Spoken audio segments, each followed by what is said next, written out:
En Occident, au XXe siècle, les horreurs et exactions des deux guerres mondiales ont incité plusieurs intellectuels et créateurs à concevoir l'être humain et l'existence humaine comme vide de sens, absurde.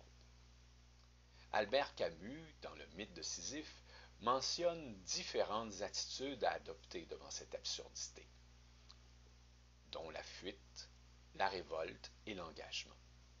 La fuite, volontaire ou non dans l'inconscient, renvoie aux travaux de la psychanalyse ou à la création surréaliste.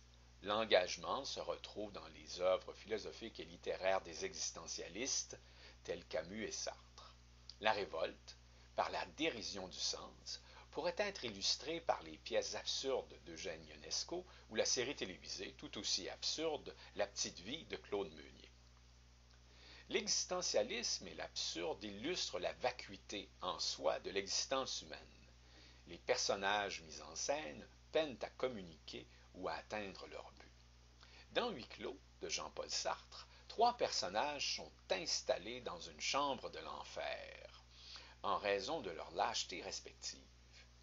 Chacune de ces personnes n'étant plus que la somme de ses actes, aucune ne peut poser un nouvel acte pouvant la justifier, ni échapper au jugement des autres. D'où la célèbre implication: l'enfer, c'est les autres. Pour qu'il y ait enfer, chacun a besoin des autres, selon Sartre ou selon Satan.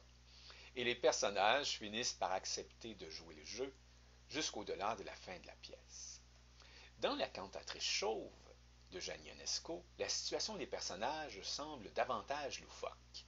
Les Smiths se disputent à propos de tout et de rien, en présence ou non de leur servante Mary, puis reçoivent les Martin, qu'ils avaient ou non invités, et qui se demandent s'ils sont vraiment mari et femme. La communication en apparence totalement illusoire de ce groupe hétéroclite est interrompue, puis relancée de plus belle par l'arrivée du capitaine des pompiers à la recherche désespérée d'un incendie à éteindre. Quête dérisoire qui donnerait du sens à sa fonction, voire à son existence. Chez Ionesco, l'effet comique arrive souvent par les contradictions entre les personnages, et parfois chez le même personnage, ce qui est particulièrement illustré par des implications. Prenons Madame Smith, qui fait une crise de colère.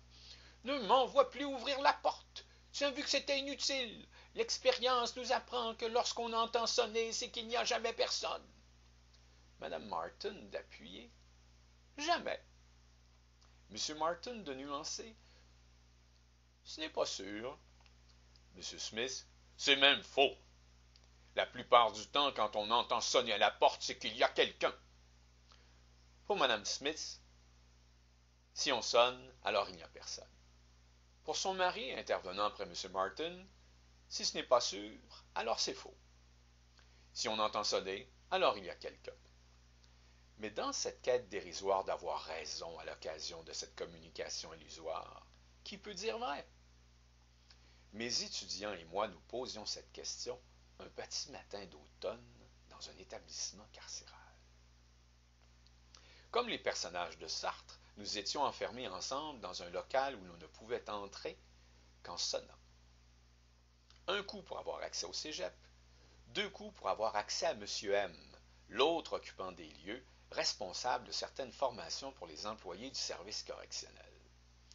Pour les enseignants et étudiants du cégep, comme la classe était près de la porte, le système fonctionnait plutôt bien. Pour M. M, plus éloigné de la porte et parfois absorbé par un jeu de solitaire, le délai de réponse était parfois plus long. Et il comptait souvent sur l'enseignant du cégep qui finissait par ouvrir la porte, que la sonnette sonne une fois ou deux. Ce matin-là, j'étais passablement absorbé par le défi d'expliquer aux étudiants les différences entre l'existentialisme et l'absurde et de leur faire repérer les éléments de style qu'utilisait Ionesco pour rendre congruente et efficace sa farce tragique. Comme tous les étudiants étaient présents, je n'attendais plus personne, et lorsque deux coups de sonnette se sont fait entendre, j'ai continué mon étude de cas avec les étudiants.